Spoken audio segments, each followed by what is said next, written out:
Yo, B, let's go.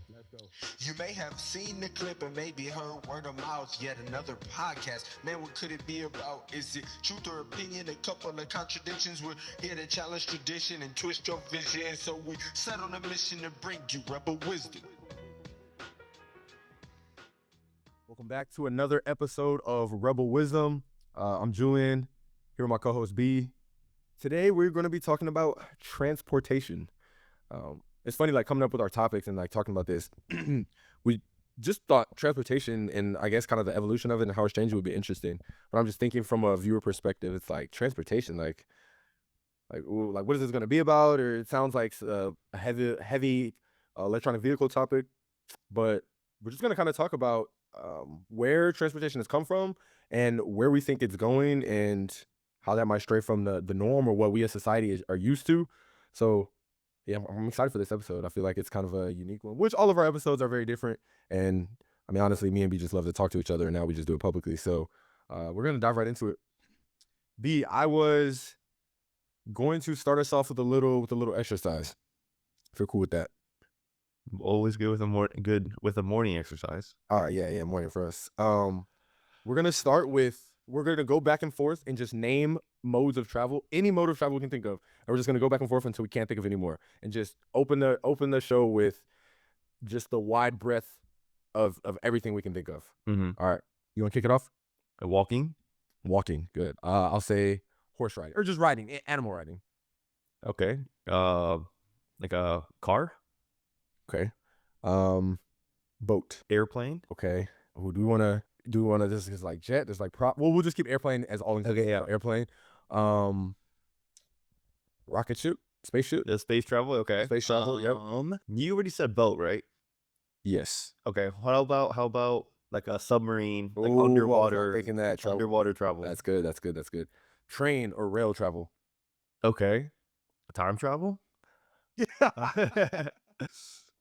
Is there other ways? There's gotta I feel like there are. I guess we have like the be. Yeah. the manual rotor transportation, like not like a car because it's not manual, but like a bike or like a bicycle or like scooter or something two-wheel like that. type. Yeah. Ooh. This is not riding animals, but like a horse-drawn carriage. Oh, Like, or riding something with wheels. Yeah, like, horsepower. powered by animal. Yeah. The little like hoverboard stuff, like all the football players at my school used to ride on The them. two-wheel, the little. Yeah. Yeah, a couple of our players had it too. Those are fun. These aren't modes of transportation. I mean, yeah, you could do like, I was thinking of the brown mode. Ooh, jet ski. Jet ski, yeah. So first I was thinking like parasailing, hang glide, but that's like you're not going from one point. You're kind of just more. But jet ski, you could actually like kind of travel. Think. Yeah, I mean like Like- sail. Oh yeah, The sail, that was a big one for a sail. while. Good. That's a whole like era. I feel like. Yeah. I mean, and within the boat, like you can That's what I'm saying. Yeah, you can break down within a category, you can go so many different. Yes. Cars can be gas or electric, Yes. and then ships Oh, could be nuclear steam. steam. Yeah. Good. Let me give a quick thought. Make sure. I think that's it. Now I'm just getting goofy. You remember Heelys? Oh, That's like good. That doesn't count, but that's just popped in my head. All right, I think we got. Did you ever have any? Yeah, no, it was like my fifth. Well, I think I was like 5 years old or Mhm. something. I remember I had to be in kindergarten, and then it was Christmas, and then my mom made me wish Santa for a gift out loud, but I had to say out loud in front of her. And then Were you like, catching on? Did you like? This is kind of. no, I Nah, didn't you're catch too on young. for probably like middle of elementary school. Yeah, okay. But yeah, no, because the people made it so convincing at school too. Right. They're like, yeah, like I heard like literal like jingle bells like at night. I'm like, oh dude, you did, like I didn't hear that, but that, you believe that. You And absolutely then do. yeah, no, so I wished on it, and then the next morning I had it. Hey. Yeah, parents are funny like that. All right, dope. So with this, we can dive into now. Just now that I feel like we just kind of got some modes of transport out there. Just dive into like our thoughts, what we think, like where it's come from, and just kind of see where the conversation takes us. If you don't have any specific direction, I was just gonna start kind of like the first mode of transportation, Mhm. which I mean, it's pretty obvious. I think it's just walking, and maybe from walking, I'm trying to think what was the first development for there, and maybe what were the impacts on the human race from like from expanding from walking. I think the next logical thing would probably be animal. And I'm no historian, but I just feel like that allowed people to obviously right cover more ground, but maybe expand. Maybe that expands like trade or bartering. Maybe that increased elements of hunting. I don't know. What Mm. do you think? Yeah. Is that the yeah, I was thinking either animal or the invention of the wheel was a Yes. big part into the human history. And then with that, I don't know if animal riding came first, but like the carriage style, like carrying the Mhm. royalties, I'm Yep. sure it made farming a little bit easier with carrying stuff around. So yeah, maybe animals could be. I don't know which one came first. Yes. I think it was animals just in the quick research I did. And Okay. then I don't know what the disparity between animals and then like somebody finding out, dang, I could like hop on this thing and domesticate it and like Yeah, use it for yeah, travel. And then from like creating the wheel. And then obviously it goes hand in hand from what you said, like horse-drawn carriage, et cetera.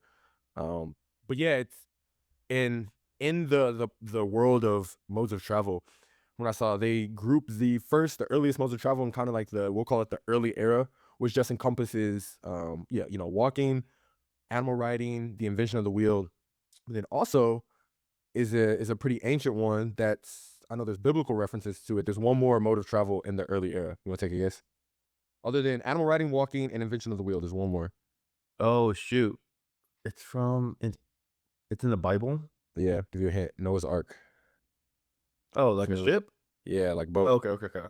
And from being in the Navy, this I remember, we have to study for certain things or whatever, and one of the like questions is like, what is the definition of a vessel?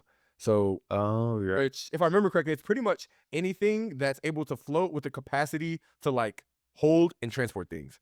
So, when we think boat, we think of even old boats, right? We think of large wooden structures, probably like bent wood for the bow or the hull. But a boat could really be like logs tied together, just a flat floating platform, and like Yeah. people get like, I mean, even if it's not a boat, but that is like a vessel by definition. Um, it has the ability to float and like loading capacity and can transport. So yeah, even if we think of like a little canoe style, um, yeah, a couple pieces of wood put together with however they did it, that was in what was called the early era too, which I think is pretty Seagoing cool. vessel. Yeah, yeah, yeah. No, all about that. Um, and which makes sense. And I think in the area when they first started, figuring out things could float and they could carry load weight on it. I don't think that expanded like trade or anything yet, because I'm sure those were probably like short. Those weren't like um intercontinental travel, or they weren't like going across oceans yet. It was probably, like small, I don't know, up rivers or whatever. And it wasn't until later, until the expansion of the seagoing vessels, where then, they started to expand trade, and then we could talk about like huge implications for human society there. But yeah, that just as a quick, start off, the early era is of transportation is walking, animal riding, basic boats, and then yeah, the invention of the wheel, which you said. So next it kind of talks to, and this is where I feel like it really booms, the ancient and medieval times, Mm. where you introduce sailing ships. So now we add sailing to the boats, and then here is horse-drawn carriages as well as the Roman Empire developing extensive networks of actual paved roads. Oh, right. Okay, Yeah. okay, okay, okay. And I kind of wish, which would be, I mean, I probably could easily look at it, like there was timelines associated with these, just to see kind of, like how long these eras lasted. And then using that as a predictor for, let's say if the ancient and medieval times era of transportation lasted about, I don't know, 3 centuries, and then you see like every 3 centuries there's a big shift in transportation. Oh, We kind of use that to see now, like, okay, when can we expect the next new revelation? Which we're kind of, EV, we're kind of in. The EVs, I mean, it's been out, I don't know, maybe 15, 20 years now, but like more companies are starting to buy in, and Mhm. it's starting to be a more globally accepted. Actually, I think some companies that went EV and then like came back to hybrid, because I think for different reasons that's better. But we'll get into that. But yeah, I was just like, it'd be interesting to see the pockets of time. And even now, like, back in the medieval times, talking about like ancient Rome here, I feel like from one development of mode of travel to another probably would have took hundreds of years, but now the acceleration of advancements, like something's invented 2025, you could have 10 years and there's already something, you know what I mean? We're just like so far advanced. I don't know. I feel like there's like new inventions in everything all the time. See, I thought that was the Roman roads, the sailing ships, and the horse-drawn carriages. You got any thoughts on those? Yeah, I'm trying to look up the what caught my attention was you said, every 3 centuries the mode of travel. Right, it's just arbitrary. Yeah, right. Like you can try to draw some kind of data-driven forecast, right? But then you were talking about how, the future advancement is going to be shorter in time compared to the old, I guess, advancements technology. And there's man, I forgot who coined it, or I was trying to look it up. I couldn't find it in the 30 seconds that I was trying to look it up real quick. But basically, what this person claims is that the next 100 years of at any point. Yeah. So today it's 2025 today. So in 2125 from today, that advancement is gonna be more advanced than rest of history combined. Oh, not just the previous 100 years. That'd be obvious, right? But rest of history combined from 7,000 years ago to now, the next 100 years will be more advanced. And the same thing from 2020 or 2125 to 2225. So like 200 years from now on, but then the 100 years after the 100 years, that's going to have more advancements than the rest of the history. So it's so hyperbolic. Exponential. Yeah.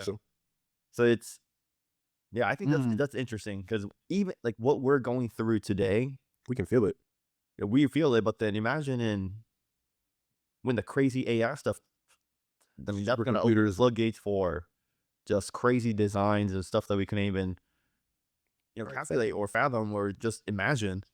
And I mean, it's going to change everything. It's crazy. Yeah. So, and hearing that, we'll deviate from like breaking down the eras for a second. That is like extremely fascinating. But at some point, I have to believe that can't continue indefinitely. Yeah. Like this 100 year, this century, more advanced than next century. At some point, it has to plateau due to limited resources, computing power. Just like we exhaust, or we'll probably always advance, but it'll have to slow. We can't keep advancing. Like there's just gonna be, I feel like, nothing to advance to at some point. Like we're gonna do everything that is physically capable within the confines of Earth, of like with gravity and physics and like. Because if we just if we kept advancing at that rate, like in a couple 600 years, it would be like people would literally be like teleporting or like some crazy walking through walls, molecular like deconstruction, recomposing, growing people. I mean, you can kind of like grow live cells in the lab, but just insane stuff. So I want to comment on that too. So I'm reading a book right now. It's called The Physics of the Impossible by Michio Kaku. Michio Kaku's his Japanese name, but I think he's an American. But he's a physicist. And it's interesting because he talks about stuff that are deemed impossible. That's actually like it might be possible, right? And then to the point of like there has to be a plateau point where we just stop growing. But so in the book it talks about like, or I'm trying to correlate to what you said. You said there's going to be some kind of stopping point because of computing power or resources and stuff like that, right? Yes. And then in the book it talks about it's called Kardashev scale. It's a Russian name, but he introduced the ideas of the types of civilization, and then the civilization is from type 1 to I think like type 7 or type 8. Okay.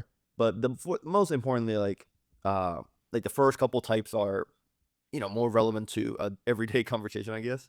Okay. But type 1 civilization is able to access all the energy available to its planet and store it for consumption. So on this scale, right, like the Earth that we live in today, it's not even at 1.0 because we can't still harvest unlimited energy, right? We're still dependent on like oil and like electricity. Yes. But electricity, I guess, is more efficient, but it's not like everything doesn't run on electricity yet. Right. So that's why we're not technically a 1.0 civilization yet. But Ooh. the argument goes where once you get to type 1 civilization, like you're going to start making your way to type 2 civilization. Mhm. And then let me give you the definition of type 2 civilization. Oh, this sounds interesting, dude. It says type 2 civilization can directly consume a star's energy, most likely through the use of a Dyson sphere. And then it talks about it in the book, so I know a little bit about it. Dyson sphere is basically this, like, it's not a sphere that's it's not like there's no holes in it. It's like a ring that's attached to another ring vertically and horizontally. Diagonally. Yep. You know. So and then the idea is that goes around our not the galaxy, but like our Earth, solar system. Solar system.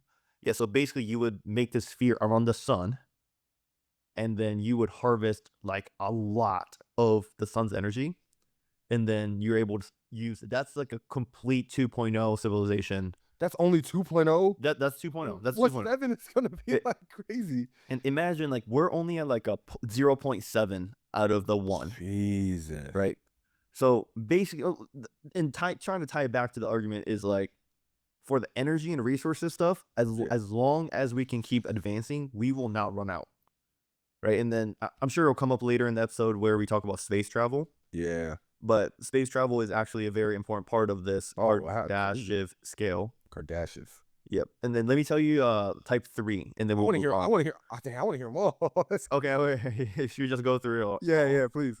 Oh my God. Well, let me research this. Yeah, you're good. I'm just trying to think of what 7's gonna be. Kardashev scale. Yeah, I wrote that down. That's But even right, I mean, the sun's not gonna burn out for. I don't want to quote again. I'm not thousands, however many years, but it's known like the sun is gonna burn out. I mean, it's a star, like they'll all burn out at some point. So it's like, I wonder is he saying like find a way to harvest the sun's energy? So, even if it does, it's like recycling that energy, and then we, have it harvested like that. Even putting rings around the sun sounds, again, impossible. Like, what? Okay. Man, there's not. Okay. I'm going to just. Oh, okay. It goes up to. Okay. It skips 5 and 6 on this one that I pulled up on Google. All right, But anyway, okay. So type 1, civilization that can use all of the energy from its planet. Okay. Including solar, wind, geothermal, and tidal energy. Okay. And you have to be able to control natural events like earthquakes and volcanic eruptions. We are not there. Yep. So that's why we're at 0.7 as of today. And so type 1 is classified as planetary. Okay. And type 2, we talked about, it's civilization that can use the energy from its star. Yep. So, I mean, you look at our solar system, the only thing that really emits energy from now is sun, and maybe we can, go around other planets and gather resources. Mm-hmm. So at this point, obviously, it becomes interstellar. Okay, so that's the interstellar one. Okay. Yeah, so this is type 2 is classified as the stellar section. And type 3, a civilization that can use all of the energy from its galaxy, including every star and black hole. No. And at this point, that civilization should be at the intergalactic state. It's too expansive, and I'm pretty sure the galaxy is like forever expanding. So, but no. The space is forever expanding, but the galaxy is maybe. Yeah, I mean, sure, I guess maybe galaxy travels as the space expands, like galaxy travels with it. But anyway, I think it. Yeah. Okay. What's that one called? So that's type 3 that we just talked about. Is that galactic? Like, what's the name of that one? Oh, that's galactic. Okay. And then we go to type 4, where a civilization can control the energy equivalent of its home universe. Goodness.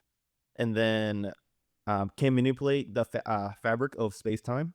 And then basically the idea is at this point you should be able to travel instantly through the use of using black holes and warps and stuff like that. And then this is universal. Okay. And it doesn't have the description for type 5, but that's multiversal. And then type 6 is megaversal. Yeah, right. And type 7, which is the highest, is the civilization that has complete knowledge of all the universes. Okay, and at this point, you're supposed to be able to create and destroy matter, which with Newton's laws of physics, it says that energy cannot be created or generated or destroyed. Right. But that oh man, there's I don't want to get too much into a rabbit hole. Yeah. But basically, that's Newtonian physics. Mm-hmm. And when you get to the atom level, it breaks a lot of the established laws of the Newton came up with. So I'm not saying that we can create or destroy energy. I don't think we can yet. But the idea is not too far-fetched because Okay. like when I'm holding this cup, right? I Yeah. just drink my coffee out of. You like if I'm holding it here, it's at one point in space at a given time. Right. And then there's a lot of famous experiments like the slit experiment with the electrons. Yep. Where you you go have- through one and then they split it or something. Where They have two things in the same place at a given time. Yeah. Which already breaks a lot of the traditional laws of physics. But yeah, so crazy stuff like we're still discovering today. But that's the scale of our civilization, and basically to say that we should, as long as technology keeps advancing, we should not run out of energy and resources. And it's also interesting because a lot of like in the conversation of mode of travel advancements, we can classify that under the umbrella of tech, right? Yeah, for sure. And within tech, it's a pretty famous law, but you heard of the Moore's law? Yes. Yes. Describe it to me. I've definitely heard of it. Yeah. So Moore's law, it's more relevant to me because I'm in the semiconductor space, Mm-hmm. and then obviously like we make like chips, right? But basically, Moore's law states that the observation that the number of transistors in an integrated circuit, that's a chip, doubles roughly every 2 years.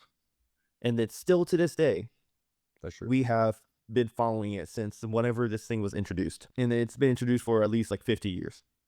So literally it doubles. So it is exponential like we talked about. Yep. But we are coming to an expected plateau point in the near future because we're getting to the atomic level. Like we are layering these chemical process films at the atoms.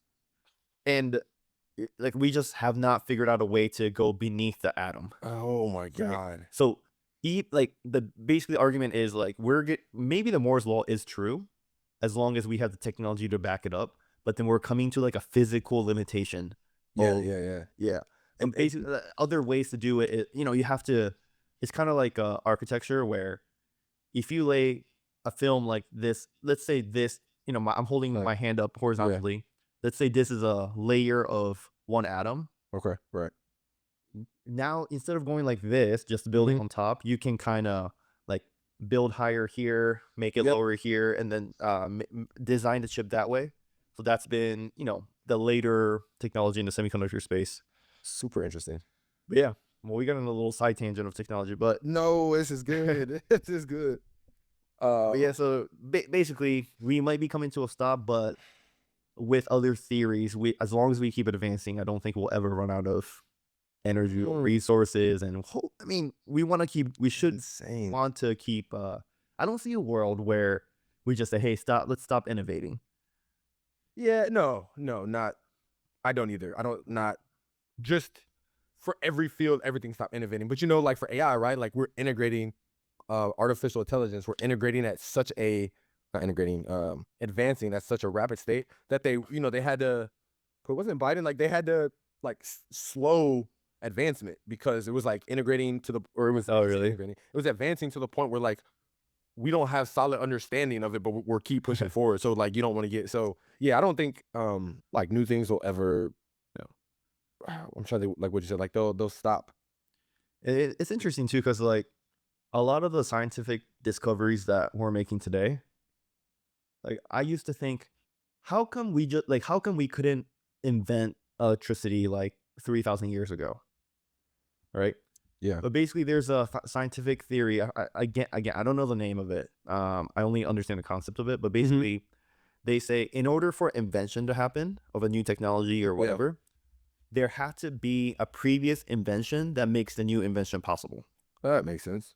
And then with that being said, like even if AI gets crazy advanced, let's say today, right now at this instant, as long as these other technologies doesn't get developed and come into the commercial space, tested and fully understood, we can't move on to the next step. Right. So yeah, I mean, more advancements to come, with Yeah. more advancements coming. Yeah. No, that's great. And to try to attempt to, that was, I feel like, a great, I'll say tangent, but that still kind of spoke to expansion, even via mode of travel, right? Because we've already talked about the first, I guess, two eras, right? The early era, then the ancient and medieval times, and Mhm. how, due to mode of travel, those advancements there kind of expanded. Probably those realms you think of like ancient Rome as they knew it, they probably were isolated to their countries or whatever. Then you get like boats, but not only boats, you equipped it with the sail. And then now the sail, like I said before, they couldn't do the intercontinental travel, but now with the sail, they can cross seas and stuff like that. And it's just like that. They only knew what they knew in their local area. Mm-hmm. Then if you never had the boat, if you never had the binding of wood, you never had the sailboat. So like you said, you have to have the one before you can layer onto that. But it's crazy because what started you introducing us to the Kardashev scale? That's Kardashev scale, right? Yeah, something like that. Yeah, Yeah. we'll go with that.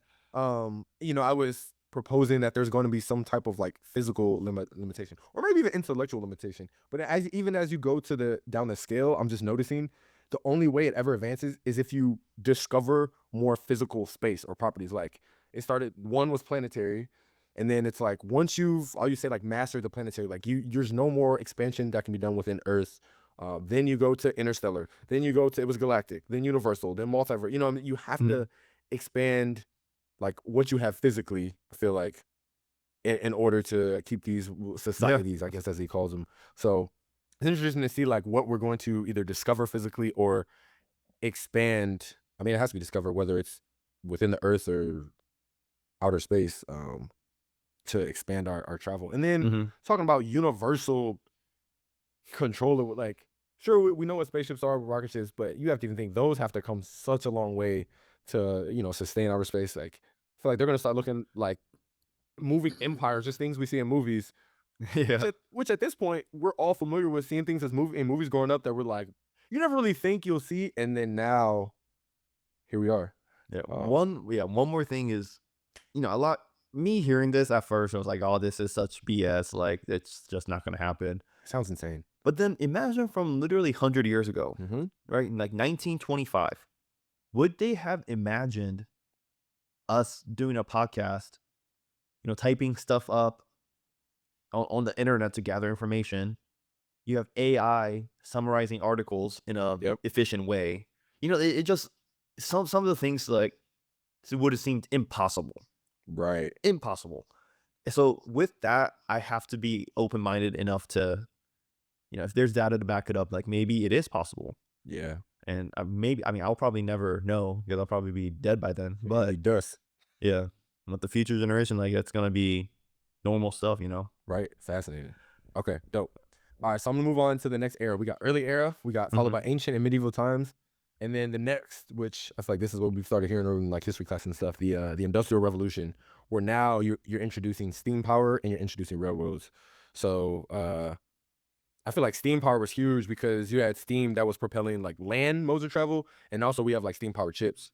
So definitely think steam power was a huge revelation, and then as well as railroads too, which we can talk about that layering into today's time, which is interesting because there's, they're talking about high speed railways. I know we lived in Japan. They got the bullet train out there, which I can't Mhm. remember its range on how fast it goes, but that cuts travel times exponentially. They're talking about, I think there was talks of maybe introducing that to the U.S. or I know people were questioning like why Yeah. as such a developed nation, like why don't we have that? But it's only a matter of time. I can almost guarantee you we're going to see high speed railroad systems here.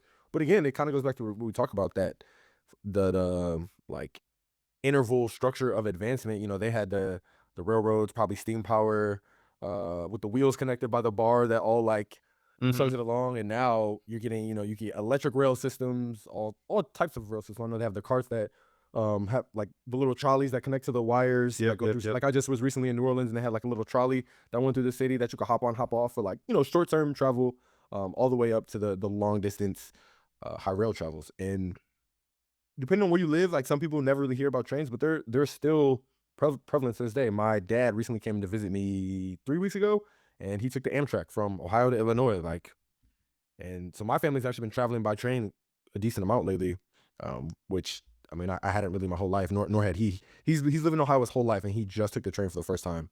Oh, dang. Okay. So like it's not going, you know what I mean? Yeah, it's just depending on where you're at. Like I don't. It was invented long ago, like during this industrial revolution, but it's still here, it's still present, and to kind of our point, it's still developing. So yeah, I just thought that was interesting note on that. Following the Industrial Revolution, they just classified it as the late 19th and early 20th century, which is internal combustion, and now we got the early airplanes, which talk about expansion. But we know what airplanes give us today, which expanded travel. I think with the age of sail or boats, you could probably get all over the world, but certainly airplanes is now way faster. And then you can get to those like inland spots, obviously by like landing aircraft or airplanes in inland airports. You don't have to go coast to coast and then travel inward, I don't know, horseback riding or on train. So for obvious reasons, airplanes brought big advancement, I would say. I think everybody would agree with that. And then internal combustion as well. That led to the rise of automobiles and just larger scale personal travel. So I think that was, again, affects ships. Maybe now we're evolving ships from sail to, we were in the Navy. So we were talking about earlier, like we had diesel powered ships, but then you had like the gas turbine power, you have nuclear power, you have some combinations of those. So a lot of advancements there as well. And then the last era is they classify everything as the modern era, which is from then to present, where you have advanced aircraft. So we're talking jets, the high-speed rails that we mentioned, EV, which we all love. That's a big topic, a rapidly growing space. And then lastly and finally, space exploration, which is, I feel like, the newest, unless there's something I don't know about, like the newest cutting edge talk. They're starting to introduce like personal space travel. I know like individuals can buy a space ticket to go leisurely in space, which is still an insane concept. And I know those tickets are probably what a lot of you and I's price range. But again, it exists and it's showing the advancement of these technologies. So I'll do a quick recap. We got early era, ancient and medieval times, industrial revolution, late 19th and earliest 20th century, and then all the way to modern era. And I think that's not, nothing technical, but it just allows us to group those different modes of travel, the main ones in different eras. And that'll help scope our discussion of like maybe where we're headed. Or like it would be interesting to see like what the next era is named. I don't know, probably something I would have to guess like technological era, because as we're seeing technology, and I've talked to a lot of my coworkers about this, technology, I think at least personally, is going to start being integrated in almost everything. I'm sure they'll have automated high-speed trains with no conductor. Just hop on, scan your little card, tap your phone, whatever. It calculates your destination, and it'll get you there. EV, obviously, you don't even have to put your hands on the steering wheel anymore. I'm sure that'll make its way to aircraft, and it's just so yeah. If I had to classify what I predict the next era will be, I'm gonna say technologic era. What do you think? You have any guesses of what the next era might? Just for shits and giggles, what do you think will be a possible? The name of it? The name of the next era. I was thinking they'll probably just move the modern era to whatever the name of it. All right, so so technically modern, what will this one then be classified as? I feel like the defining era that we're living in is the internet. So I feel like I was gonna say maybe the internet era, but that doesn't really it doesn't tap in too much into the mode of transportation. Exactly. That's why I said technology, because I feel like you're right. It's the internet era, but like, how does that translate to? Yeah, I don't know. I don't know. Basically, we're just taking the ancient technologies of what they had and just trying to make it better. Yep. Like we have we have horses that translate into cars. We have, and they kept getting horsepower, like it's right. And then even during the Cold War, we went to space, we went to the moon. So we're just trying to expand on that. Yep. So I don't know.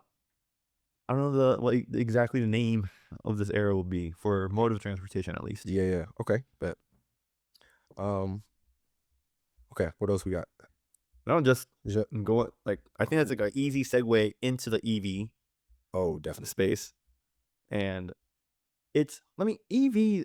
I feel like everyone at this point, if you live in the United States, have seen an EV. Yeah, like even in the rural parts of town, I'm sure there's one or two that they have seen in the past. But it's interesting because like everyone kind of think about like we still are dominated by gas powered vehicles. Oh. And then I have this recent study from that summed up 2023, and they classify hybrid as part of the EV space, even though it's not completely gas powered. Yeah. But combined with electric and hybrid, they capture about 16% of the entire car market. What, And EV and hybrid? yeah. Okay. So out of 100, 16% is EV and hybrid, and that number is gonna just keep growing. I feel like, right? Oh, absolutely. I also read a different study where someone has to make a transition from the gas powered vehicle to electric powered vehicle, but when they do, the likelihood of them buying another electron or EV is like 90% or something ridiculously high. They're not going to go back probably. Yeah, so right. So some people do, and then I mean, at least I feel like for the next 50 years, I don't think we're gonna just completely get rid of gas powered vehicles. I just don't think so. But then in 50 years, I also feel like it will be like 50-50 or like 75-25 leaning towards the EV side because of how integrated everything's going to be. And, part of the EV talk is obviously electric to power the motors. That's like the original intent, right? But you kind of touched on it, but there's so many aspects of autonomous driving, of the increase in tech that you can jam into these EVs. And there's a couple of things I came across it. One is called dedicated short range communications. And then I think they just call it DSRC. And I don't think this is necessarily a unique idea only to EVs. It can be implemented into gas powered vehicles as well. Okay. I think this is such a useful technology for everyone to be integrated. And let me talk about it so I can give some context. Okay. But basically, the DSRC technology uses a combination of GPS and a combination of how like your Wi-Fi technology. It's you can transmit a lot of data in like a relatively a short distance, right? Yeah. And when you combine it, this is the dedicated short range communications, and they also call it vehicle to vehicle V2V technology. Okay. Where it alerts the user of pretty much what's going on to the next level. Right. So basically, if we're driving together and I have a big semi truck in front of me, and then there's a car that's in front of the semi truck, like I can't see what that car is doing, right? Because there's a 18-wheeler, a truck in front of me. But basically, with this V2V technology, that car, if they have to brake all of a sudden, that data will be transmitted to the semi truck, and the semi truck will be also relaying the information to me, and then maybe it might include a user intervention where you have to press on the vehicle or gas brake, or the technology is advanced enough, like as soon as it gets that information, it will just stop for you, or at least give you a warning of some sort. Yeah. And the idea is, imagine how much traffic that'll reduce, because traffic's mostly caused by user inefficiencies, right? Yes. The light turns green, you wait a couple seconds because you're scared you're gonna get rammed by someone that tries to make the light before, and then you guys both go, it's an accident. Or everyone's been behind the guy that's on their phone, and after 5 seconds nothing happens, so you honk and they start moving, but then like there's a delay effect of so many things happening where only 4 car gets to go because they wanted to keep a good distance so they don't crash and stuff like that. But imagine with this V2V technology, where soon as the car keeps moving, in theory, you could be like, the front bumper of your car could be like 1 inch behind. Yep. So would they do that? I don't think that'd be pretty dumb to give. You got to give some kind of margin of safety.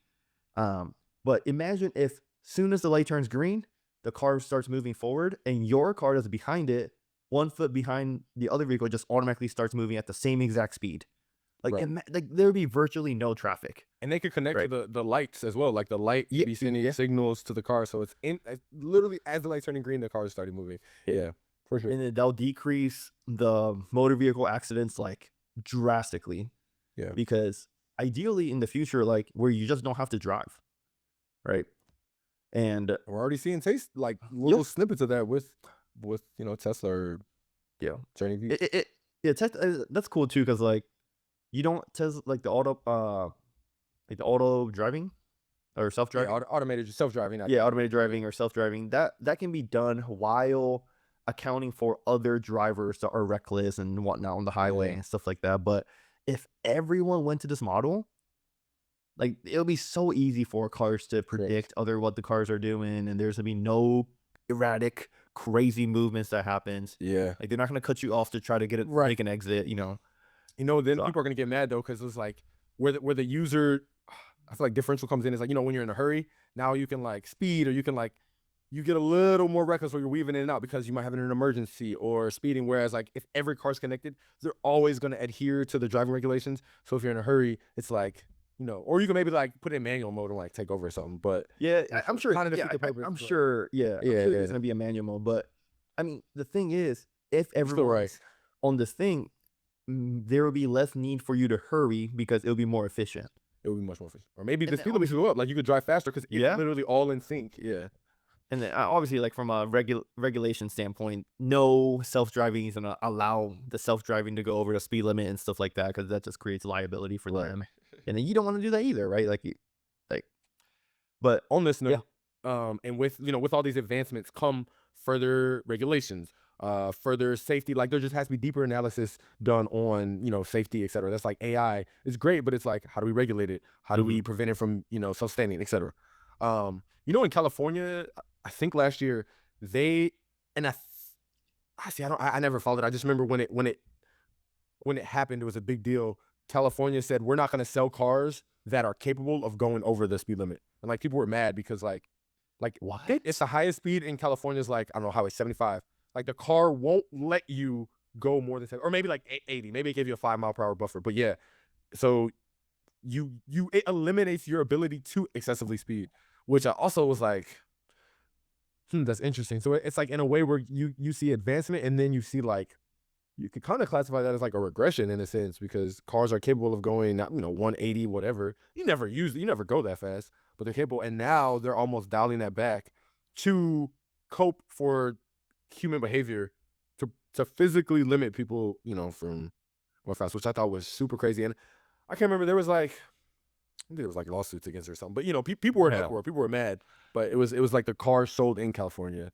Obviously, if you buy a car out of California and bring it, they have no way of like retroactively making your car like limiting the speed. But I was like, man, that's interesting. But then people were theorizing like, Cali's doing this, like, are we going to see this become a shift across America? Like, are the other states going to adopt it? And yeah, I don't know if that withstood or not, but I remember hearing it and I was like, that is interesting. Just, as like we said, technology is advancing in one area, but there's other things that are happening to just like curb it, or we're like decreasing in other areas. But nonetheless, EV is a huge topic, and it's undoubtedly only going to grow in the short term, at least, with hybrid. And I guess this is a good time to bring up, because you're talking about the intercar like connectivity, the doomsday theory, which I know a lot of people would hear this or be in this conversation and think about like, okay, if all the cars are connected, who's stopping from one entity from either hacking or governmental control, where all doors lock, all cars head to one location, and I don't know, it's kind of more, but like they blow up, or just, I don't know, maybe the car just like holds you hostage for 24 hours, you can't get out unless you like break a window or something. And that just speaks to those regulations and like, I don't know, fail safes, or the ability to always have like manual interference. But it's just, again, these concepts are interesting to play with, because although it's phenomenal technology, and the idea behind it, having all cars connected to increase efficiency, decrease accidents, right? Who wouldn't want that? But then you always have the glass half empty perspective as well, where it's like, but what if this happens? But I mean, I think that's just a part of accepting advancement, which the human society is going to continue to do. You can't pursue something good without having the potential of something bad. Yeah. So with every technology, it's been used as a bad, by a bad actor. But then, if the technology is overall great, it's going to overcome that, and then, be used for the greater good, just like the internet. Right. And then with EV, talking about advancement in society, I'm just trying to think of like, what components, if we really break it down, because I'm sure this relates to other modes of travel, like really make EV good. Like, you have, it's better environmentally, right? I'm trying to think of something. I mean, as the battery develops and like we find more efficient ways to make a battery, That's good. I know when it first came out, I think a con was like just the sheer cost, but like affordability as it's becoming It's going down. more ubiquitous and more car brands are making their own EVs and they're more hybrids. That's coming down.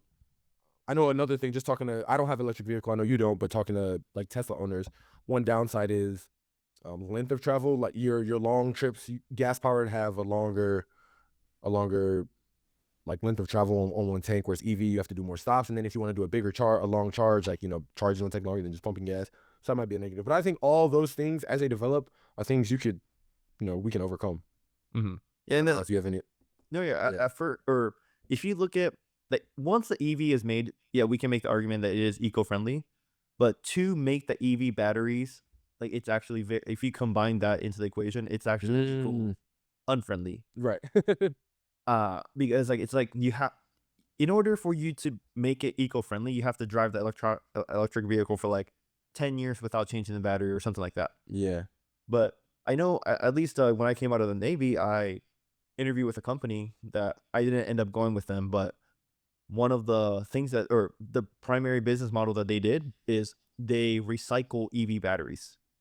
Okay. And you sell it back. So basically, you have an old battery that's not capable of being charged to 100%. Maybe it's at 50% capacity. Right. And then when the user goes to recycle it, the recycling company can sell it to this company, and they'll melt it down pretty much and get back, make a new efficient EV battery again at like a 97% efficiency level or something like that. So you're only losing 3%, and then they can, pretty much install that battery on a new vehicle and then make it run, and the cycle continues. So so like you said, we are overcoming a lot of the, I guess, the cons that come with the EV side as well. And then, I mean, from what you said, the only thing I would be annoyed is, on a single tank of gas type things. Like I'm sure as long as the battery keeps evolving, I'm sure it'll be able to get similar or better results than a gas powered car. Because at this point, it seems like the mileage per gallon isn't increasing that rapidly anymore. Right? Like for a gas power vehicle. Yeah. Talking about the cost of gas? No. The efficiency. So like, the efficiency. Like, you can get them up. Yeah. Okay, I got you. So that's not really increasing that fast. So in order for a gas powered vehicle to get longer travel, is basically to increase the tank size. Mm-hmm. Right. So from that point of view, I think EV will catch up very, very quickly. But the true con that you brought up is that even with having better batteries would be to charge something. When I stop at a gas station, I can pump gas in 3 minutes, get another 400 miles, be on the road. Whereas EV, you're going to have to wait at least 30 minutes to a couple hours to get everything charged. That's kind of annoying. If you have like a 30-hour trip from state to state or something. Yeah. And then shout out to hybrid. It's a great place. It's half electric, half gas. And shout out to the Hyundai Santa Fe. I drove my dad's for a while before I have the current car I have. And going back to the autonomy of cars and how that's a growing space, even cars that don't. So I didn't know this for Tesla, right? Like you just don't buy a Tesla and you have the self-driving package. Like you have to buy, you have to purchase that as an added like layer. So it costs more monthly or whatever, which makes sense. Capitalism, they're trying to capitalize everything, but got it. But for that Hyundai Santa Fe, like it had proximity sensors, so you can control how far the car would let you get to the car in front of you. It had lane assist, which you could turn on to keep the car in the lane, and it has cruise control where you can control your speed. So if the car is controlling my distance to other cars, how I stay in the lane, and my speed, I would turn them all on. I could take my hands off the wheel, and it also became self-driving. Yep. Which is like, which a lot of cars do have those features and can do that. So again, it just goes to show like the space of transportation. In this instance, specifically cars, is changing with safety features. And again, just autonomy, whether it's EV or not. I mean, again, that's a hybrid, but I just thought that was so cool and relevant to this conversation. Now, if we transition from, right, like ground travel to, I think the next big space would be air travel, right? Which we were also talking about flying cars, which even just saying that is like, I almost can't even say it without like low-key like smirking or laughing, because it's just such a wild concept and nothing that, again, we're familiar with yet.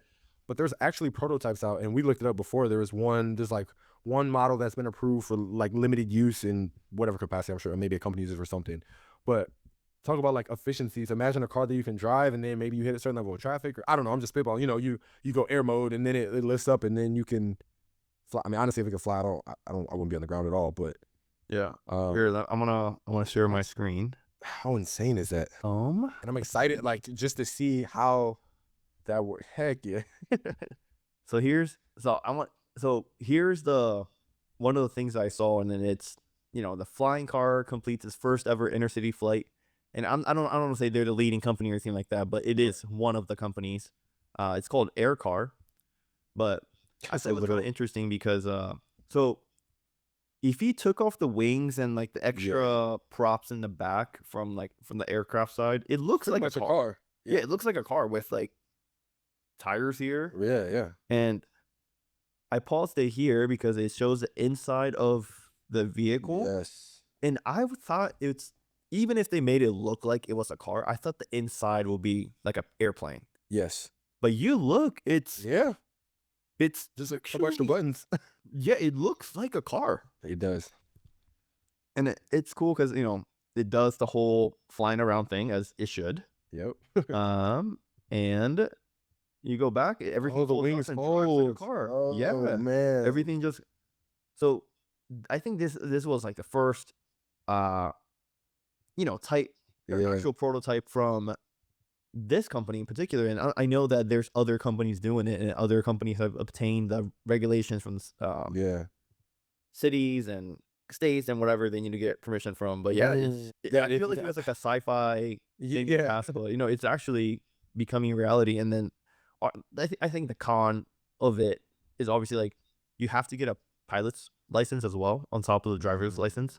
And that's like a whole career field too, right? Yeah, that's a barrier. That's like a hard, I believe that'll be like a big barrier for people to, you know, get into it. And obviously the cost, that's going to be super duper expensive for the first 20, 30 years of the technology, but it's happening. It's happening. I saw a model last year that was more of a hover system. Like, I won't say the wheels came out, but something came off the wheels, and it didn't have the wings or propellers, but and it had like two horizontal propellers that came out the side and the front and back, and it did like, it was a hover system.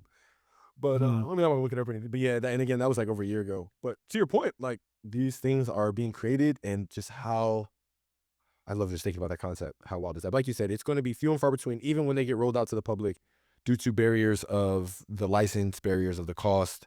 But you just imagine like driving behind that on the road. Like, you get off on an exit and you pull behind a car. That's wild. But nonetheless, super exciting. Do you think, kind of going back to the EV real quick, just a quick question. Do you think, and I think I know the answer, in your lifetime, are you going to have a fully electric vehicle? Like, are you going to own one? Like, obviously, are you going to own one? I'm later here. Yo, absolutely. Yeah. So one of the promises that I made with, I'm not a car guy. You know? Me neither. Like I drive a Kia Forte, and then when I moved to Phoenix after getting out of the Navy, like I was like, I just want a new car, so it doesn't have, relatively compared to older car, it doesn't have any problems. My wife was doing some research, and basically we went to a dealership. We're like, hey, give me the cheapest brand new vehicle. Yeah. And it was like a Kia Forte 2023, and then we got the little upgrade for a couple $1,000s on whatever. I forgot the exact spec. But yeah, I mean, that car is gonna be the car that I drive until that thing breaks down to complete into pieces. But yeah, after that, the promise that she made was like, after this car, we drive it to the ground. Yeah, you can buy an E. And then I say, you know, I'm not a car person. I'm interested in EV not as a vehicle. I will use it as a vehicle, but like more on the technology side. Like, it's so cool. I've driven in it. I think it's very cool. So yeah, I'm definitely gonna. That Lucid Air. That might be a little out of the price range, but I'm thinking realistically it could change, right? Because I'm probably not gonna get one for another 8 to 10 years. Right. So who knows what it'll be? Yeah, at that point, I mean, right now, if I were to buy it today, I definitely would buy a Tesla, because it's definitely the price to reliability and efficiency. Tesla, like, no one can beat Tesla right now. And in the future, as all these other companies are hopping into it, I'm sure there's going to be really, really appetizing competition. They say, hey, maybe you get this or you get that. So I don't want to say I'm going to get a Tesla in the 10 years, but as long as the trend keeps going, I'll probably buy a Tesla in 10 years. Okay, and I honestly don't see myself too far behind you on that. To be honest, I try not to. I feel like it's hypocritical as I look around myself and like see some of my technology I have, but I try not to be the one to jump on stuff like right after inception. Like, you got to let it hit the market for a while. You got to let the kinks out, see. And also, I'm just not a car guy, and the car I have, which is nothing special at all, it meets my basic needs. So it's like I'm cool. But As I get I older, do, maybe a family, fish, yeah, just to keep up with the time, something to keep myself educated and yeah, and like I do like integrating my house. Like I don't have, but when people have, you can control your heat from your phone, or like I can start my air fryer with my Alexa. Which why would I need that? But for future, I can see integration in your house to be able to essentially control stuff. Like it makes sense conceptually. So yeah, for those reasons, I think it's pretty cool. Two other aspects I want to introduce into just transport in general, modes of transport. Right, we've pretty much been talking about like people or. But what about transporting items? So the development of, we got the big cargo ships now that, I mean, obviously there takes a manned crew to man it, or we're talking about air travel. I haven't seen it personally, but drones delivering packages to doorsteps. Or dude, have you seen those my sister had it at her college. She went to Bowling Green College in Ohio. She sent me videos. She would order from a local like restaurant, and there would be these pods that roll on the sidewalk. They roll to your address, notifies your phone. You walk out to it. When your phone's in proximity, the door opens and you grab your food out and it rolls back. So we've been talking about transportation for people, but like we're seeing developments for packages, for food, for intercontinental transport. Like you can't forget, like it's just developing in all aspects, which again is just for the expansion of efficiency rather of society. We've had conversations about jobs, how this is going to affect the job market, how this is going to affect Americans from dude, I think we're just going to get as a whole like so lazy, and you can order everything from your phone and get it to your doors. Just there's so many different tangents we can go off of in this, but I just wanted to introduce that to the conversation as well. So I think that's the so part. I definitely want to comment on that too. I watched the video recently. I pulled it up. It was published 11 days ago, and it's by CNBC. And the title of the video is "Why Phoenix Became a Hotspot for Tech Companies." Oh, And I'm bringing it up because you reminded me of the drone delivery service, right? So we have the thing that you mentioned, like where they roll around, like a robot style. They did deliver stuff, and then I heard stories like ASU college kids, like Arizona State, which is in Phoenix. They mess around with it a lot, and then I just heard the funny course, yeah. And but inside the video, it also talks about the drone deliveries by Amazon. Like you literally order something, and it's like a little like a hover drone. Maybe Yes. I don't know. Like you can hold it in your hand. Yeah. And it has like a little four propellers horizontally, so that kind of levitates up and then drops the package and moves on. And that's been a big like a hub that's been testing in Phoenix and whatnot. And then I know we're talking about alternate transportation methods. We're not for people, but for items. But to bring back the Phoenix side of Phoenix as well on the autonomous driving, like the Waymo. I was gonna bring that rode in the Waymo, yeah, with you for the first time. Yeah, you came to Phoenix and you rode in the Waymo. Yes. Do you have Waymo in Chicago? No. Okay. No. So Waymo basically Waymo's a sub company from Google, and they're a autonomous taxi driving service. Yes. Basically, they grab a car and like you just hop in it. The steering wheel is like there, but there's no one driving it, obviously, and just takes you to wherever you want to go. And Phoenix actually has the most miles driven within a city for any autonomous vehicle ever. Yeah. So yeah, Phoenix is actually taking the charge of that. And then it's just interesting because the trend is leaning towards a lot of those things happening in Phoenix for whatever reason. I don't exactly know why, because like at least in the semiconductor space that I'm in, Phoenix is like the hub. I was gonna say Phoenix is a tech hub. Yeah, it's just a tech hub. And then, but I wasn't, until I watched this video, I wasn't aware of how big the modes of transportation side of things was big in Phoenix as well. Because you talked about Lucid, another company that's in the startup phase of EVs is Rivian. I don't know if you heard about Rivian before, right? I see a couple cars. I see Rivians all the time. Yeah. And then, they're building a lot of factories like that here in Phoenix, pretty much like South of Phoenix. the Amazon cars are Rivian. A lot of their trucks have those circular lights. Those are Rivian. Yeah, they okay. I didn't know that. Yeah. Yeah, well, I thought that was kind of cool, but yeah, definitely some video to watch. I'm bullish on Phoenix as a city. I do, and just hear you talk about it, it's like almost how can you not be? If you're anybody that's just interested in where the future's headed, or you want to be again on the leading edge, or you're bullish on efficiencies and technology. I mean, I don't know what you could definitely speak to the like real estate's like in Phoenix, but if that it's decent, like yeah, Phoenix or Phoenix surrounding area sounds like an interesting spot to be. It's funny you brought up Waymo. I was gonna mention the autonomous driving, just what a concept that is. Which again, it just looks like a car. Externally, there's how many, dude? All those like sensors and radars and lidar and just extra things to make it, make it autonomous.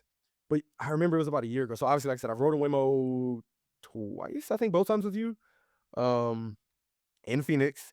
And I remember it was last year. So Waymo might have came out 4 or 5 years ago. I don't know. But I heard a podcast early 2024, and it was talking about, or maybe it was late 2023, but anyways, it was like the first major Waymo accident, right? So one of these autonomous vehicles that have no driver got in an accident, and as you can imagine, it blew up. It was like, see, this is why we can't have autonomous driving. Like, how are they supposed to avoid accidents? But then somebody countered that with, they were like, okay, there's been the first noted accident, and they like broke down the statistics. The company was like, we've had this many rides in this many cities. It's only in like LA. It was like only in like 3 cities at a time. But we've had this many rides in this many cities. We've traveled this many miles, and we've had one accident. They were like, if you compare that to cars, it although they tried to spin it having an accident is bad, it was actually a super positive because it completes so many rides and has so few accidents, less accidents than human operators. So it kind of could played in their favor, which again, I thought is a great point. You talk about not only the Teslas, which could be automated with a human in it, but these Waymo, which are driverless, like it's just a vehicle, and less accidents. When we drove in, it was funny because like it never really goes up the speed limit. Like it stays, and sometimes you're like, oh, this feels slow, but it's just law abiding. Like you don't have to worry about like speeding. It took its time on all the turns. Like it's safer. So yeah, I'm glad you brought that up in the conversation. It's cheaper than Uber too. Yeah, not to mention that. And I don't have to tip. Because the tip, I mean, like, right. I'm not against tipping Uber drivers, but it's like we're in the tipping culture. Who's saving money? Yeah. So it started like if you can get behind the concept, I get it. It's scary. There's no driver. I got it. But if you can get behind that, beyond that, it makes sense. Which is like, give me a con. I rather be in a Waymo than an Uber, to be honest. Don't have to talk to anybody. Yeah, I don't have to talk. Yeah, I just feel like it is actually safer because like they turn like crazy. Now I'm saying this, but they turn on their turn signals before when they switch lanes. Like they're respectful. Like they're not gonna just cut you off randomly. But yeah, on the autonomous stuff, I do want to bring it up before we go back to the alternative modes of carrying cargo and whatnot, transport, whatever. Yeah. But what do you think of the Tesla Robo taxi? Yeah, they're trying to get their own taxis, right? So it's similar. It's just like their version of Waymo, essentially. But do you know how, like, it's your car that they're driving? Oh yes, yeah. You can rent it out. Yes, I did hear that. Yeah. Like when you're not driving it, it can. It's kind of like what's it? Turbo? What's the car rental app? Oh, Turno. Like Turno. Yeah. It's like that, but like when you're not. Yes, I did hear about that. I didn't know what you were talking about. Again, I think it's cool. It's a way, and we always talk about like side hustles and stuff. Super interesting. It's a way to maximize, your car, because a lot of times, when we're not driving your car, sitting in your garage. So now it's like when you're using your car, using it. When you're not using your car, you can make money on it. So you have a profitable aspect. It's just integrating with the automated taxi era, which obviously exists. We just talked about a Waymo. There's another rivaling company to Waymo I can't think that also has fully autonomous. That's not Tesla. I can't think of it. But so it's entering that space. I mean, again, conceptually, it's just capitalizing on markets that already exist. The car renting market already exists. The autonomy taxi already exists. So yeah, I mean, it makes sense to me. Yeah, I thought on their website they talked about combining taxi and Airbnb, which I thought was like interesting take on it. Because what do you mean? Just like the concept of taxing people, like, or a certain company? Yeah, the combining taxi and Airbnb, like those two has not been brought up before. Like combining those two sectors, right? Interesting. Yeah, and because you think about the at large. I see what you're saying. Yeah. Like you think about the Airbnb space, how that came up. It was instead of the only option you had before was staying at friends, staying at a motel, or staying at a hotel. That's pretty much your extent of your travel. Yeah.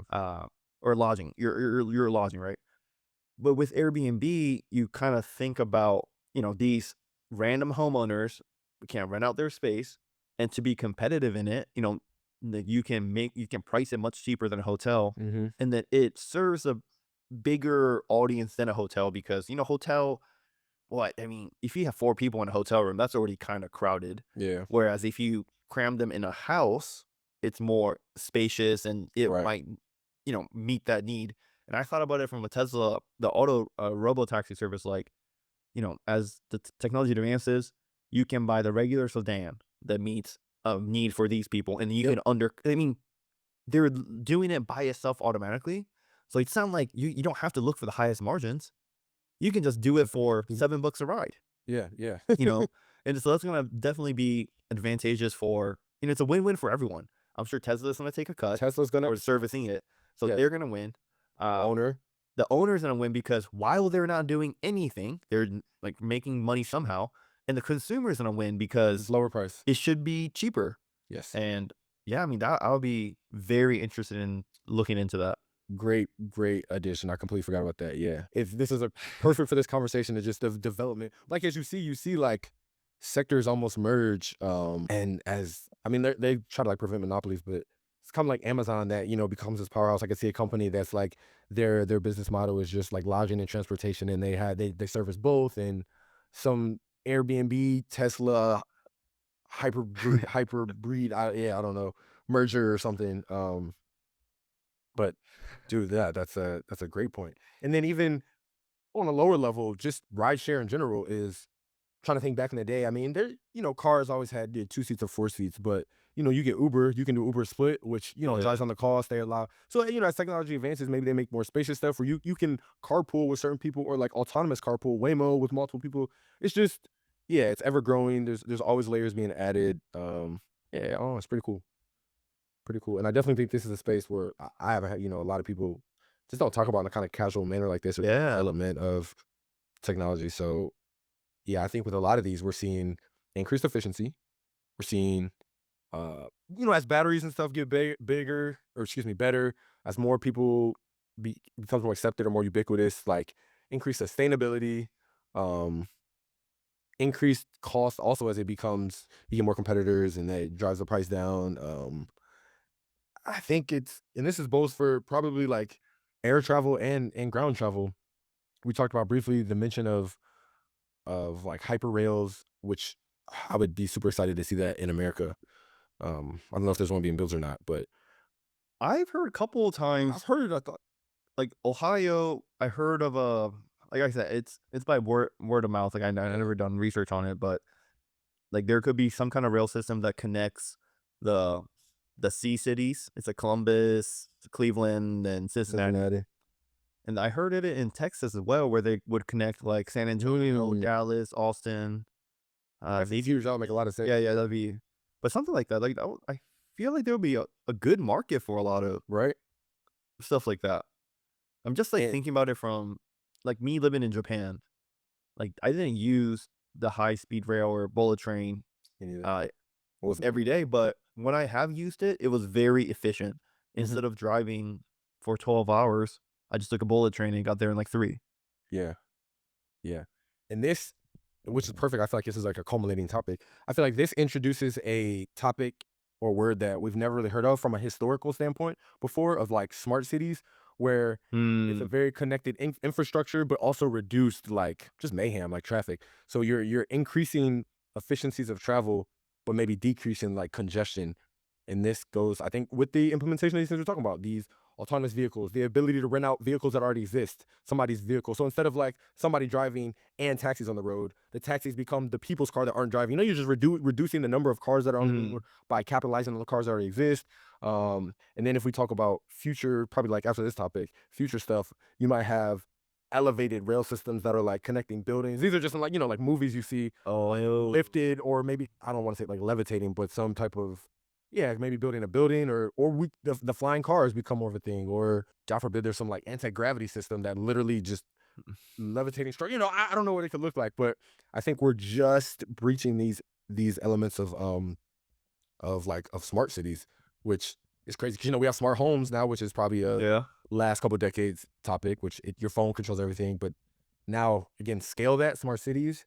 A couple centuries, we'll probably have a smart Earth. I don't even you just keep going. But and that's largely going to be like AI is definitely I think going to Oh yeah. have a huge hand in this movement, whether it's travel or not. Like I said, I think AI is going to be everywhere.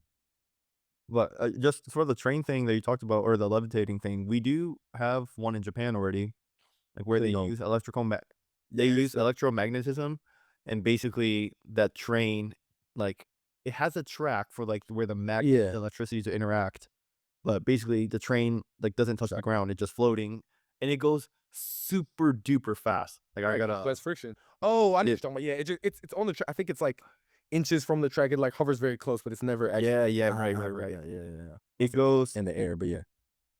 They recorded 370 miles per hour back in 2015. So I mean, I'm sure the technology has gotten better since. Right. So that's crazy. I have heard of that. Yeah, but perfect point. And even in like Chicago, right? I live in the Chicago area.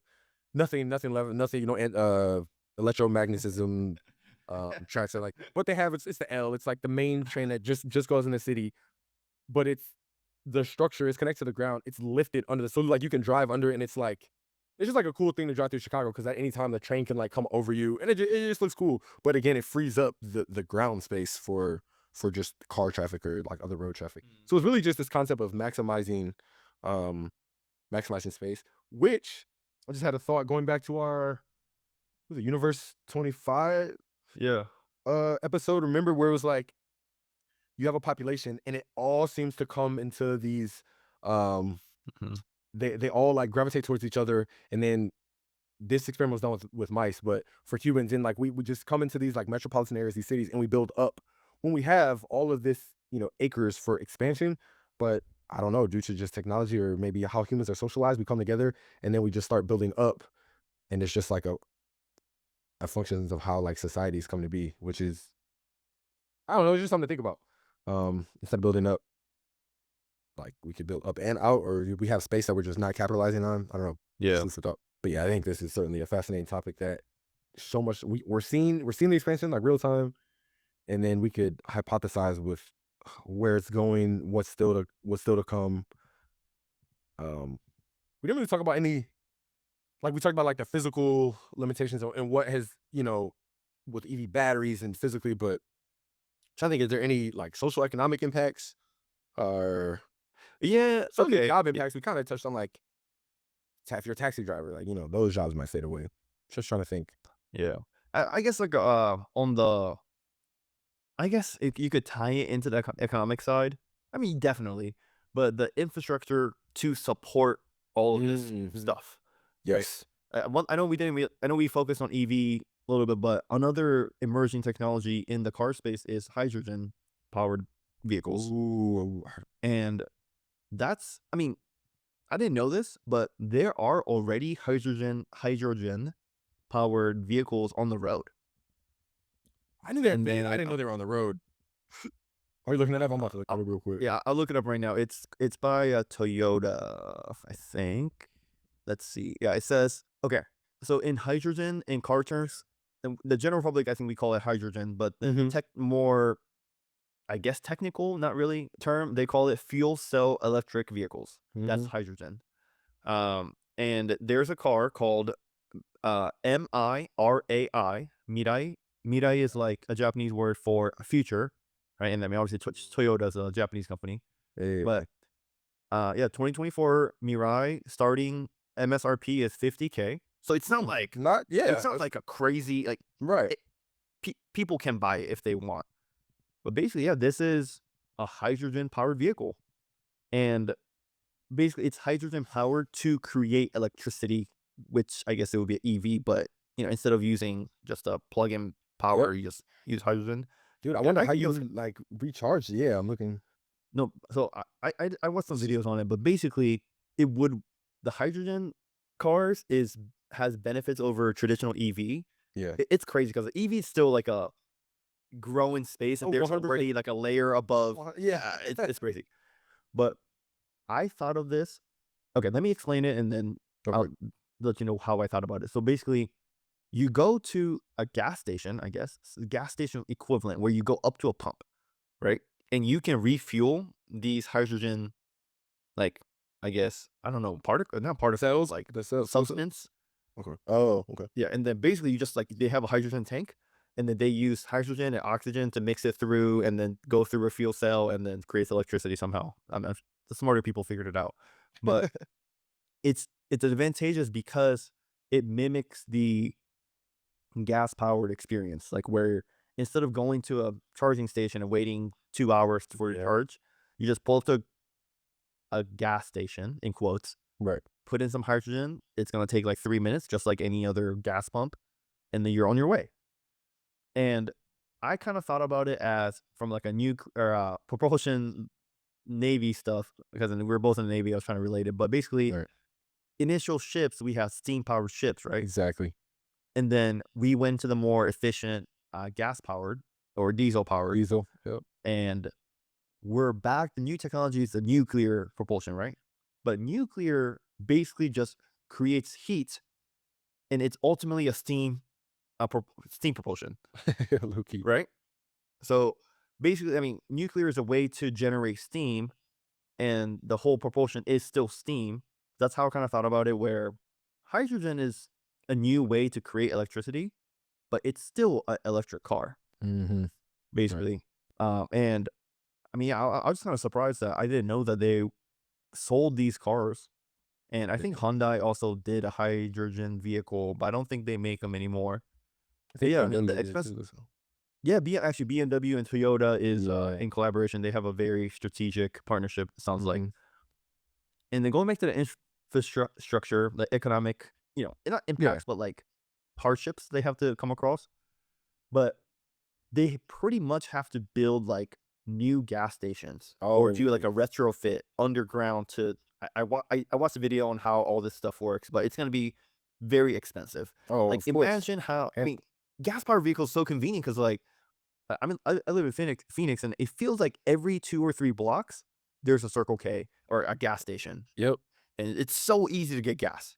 But imagine you would have to do something very similar to retrofit the gas station or create new ones with hydrogen. Like, that's going to cost so much money. That's going to cost, you're going to have to take 10, 20 years to retrofit everything. Right. And then we need buy off from the consumer standpoint to say, hey, we want hydrogen vehicles, because if they don't, they're not going to make money building these things.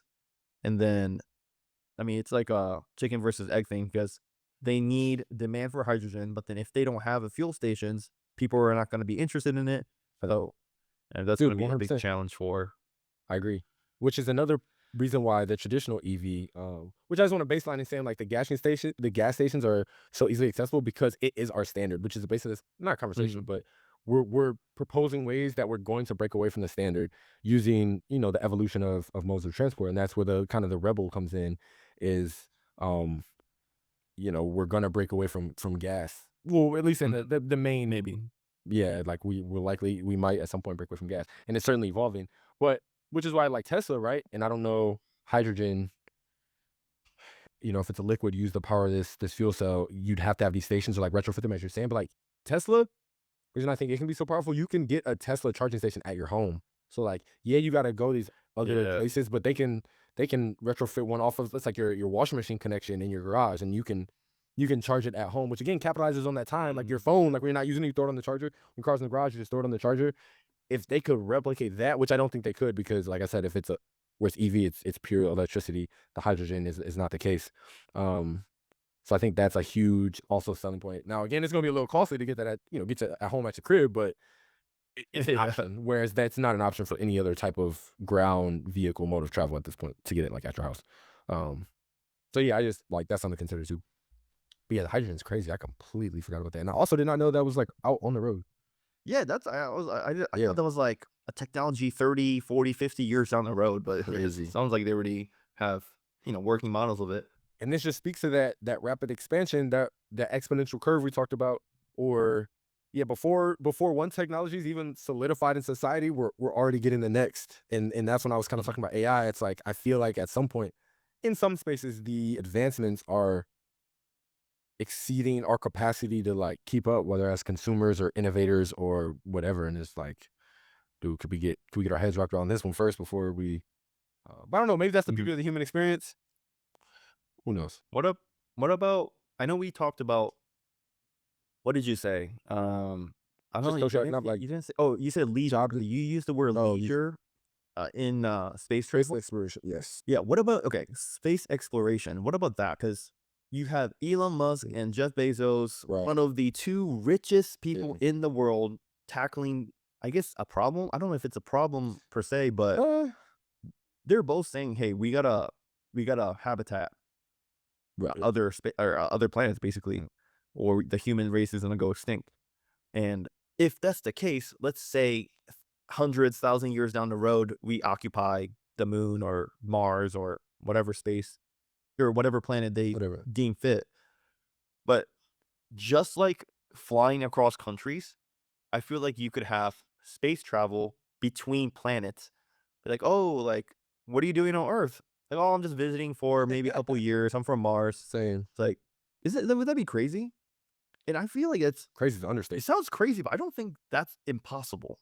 Or you know what's even wilder? Connecting that real quick, and I'll let you going to what we started the show with the Kardashev scale. Yeah, like, yeah. We're gonna have to expand beyond Earth, and these are the first steps. Like, it's happening. Yeah. Like, we're talking about the future, and then everything that we're talking about, I feel like it's gonna get done in the next 100 years.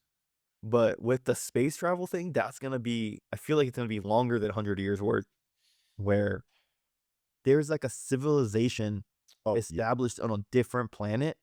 Yeah. And then you can go visit Earth from that country, from that planet. From that country? You can't even say it. Yeah. My vocab isn't even catching up with the technology. Right. But no. That's just another crazy stuff that I can't. I mean, I'm trying to wrap my head around it. I feel like I can wrap it around it, but understanding the concept or trying to theorize the concept to reality is, it's a completely difficult. Two different things. I think these conversations help though, and like reading, right? Like you just introduced me to this Kardashev scale I never heard of. The book sounds great, by the way. But the more we read things and hear these other minds who are experts in these spaces, or just had these conversations that allow us to conceptualize what the future might look like, or to even play with ideas, it's kind of like, okay, this exists in this realm. Like maybe I could see that, and it helps us simply, like you said, wrap our heads around these concepts that are so foreign to us. And on the space travel piece, I guess it depends how we define it, because technically space travel, right, it's happening. We are literally traveling through space.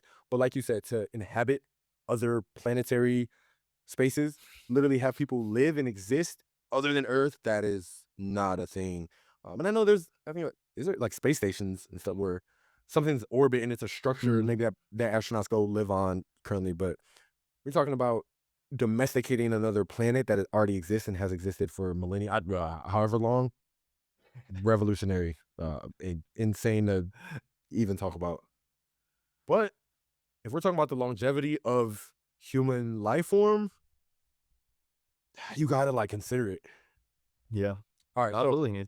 Right. So let's say I'm gonna modify history a little bit. Let's say leisure space travel has been around since like 1950. It's been around for a while now, and so prices are down, whatever. And your wife's like, hey babe, Valentine's Day is around the corner. Let's go visit the moon for Valentine's Day. Let's stay up there for a week. Would you feel comfortable, like just breaching the orbit for the first time, like breaking out of Earth's atmosphere? Like, do you think you'd be able to? Would you do it? Like I know if I asked you that now with current technology, you'd probably say no. If price wasn't a factor, just because like nobody really does it. It's like I said, I don't like being on the leading edge of just new things. But let's say it's been around for a while, and a decent amount of people. It's still kind of like a novelty, like not. Assertion, only probably one of those things like only a certain like economic class could do, but you saved up for it. It's been deemed like pretty safe. Do you think you could bring yourself to do it? I already know how you feel about travel. Like you don't travel too many places. Yeah. But that's not out of fear though. That's out of you just don't feel like you need to. I guess in that scenario where, okay, would I, if not that they're gonna force me, but like, Yeah. if it's like, hey, I really want to make a special trip to go to the moon. I always wanted to go. Can you please come with me? Sure, I'll go. Okay. And I say that because who was it? Neil Armstrong that was the first person on the moon. Yeah. He had a quote. Man, I'm gonna butcher it so bad, but something along the lines of like going to the moon was such a advancement in human technology, because like you can make the argument like going to the moon, like why does that matter? It really doesn't, right? But he put it in a way where you get to see Earth for what it is, and it like kind of started the environmental, save the Earth type of movement. And just hearing that, like opening up a new perspective, like I can see myself going to the moon just for that experience of opening up my mind and whatnot. Yeah. But I'm not the person usually to like go out of my way to prepare for like a one-time experience type of thing, like like a parachuting. Like I'm not gonna like a parachute out of a plane to go down. Like it sounds. I mean, it doesn't sound cool to me. Or like going down on a boat to get in a cage to swim with the sharks around it. Like I just there's if one thing goes wrong, like I just can't. I just don't think the risk is worth the reward. But there is so many people that are into the thrill and the experience. So yeah, I mean, I could see that being like a not an everyday thing, but like people do it a couple times in their lifetime type of stuff. Yeah. I don't. Yeah, and that's funny. Your thoughts on that are perfectly sound and logical. It's probably not worth it. But dude, I went skydiving once, loved it. Want to go again? Like, wait, you did?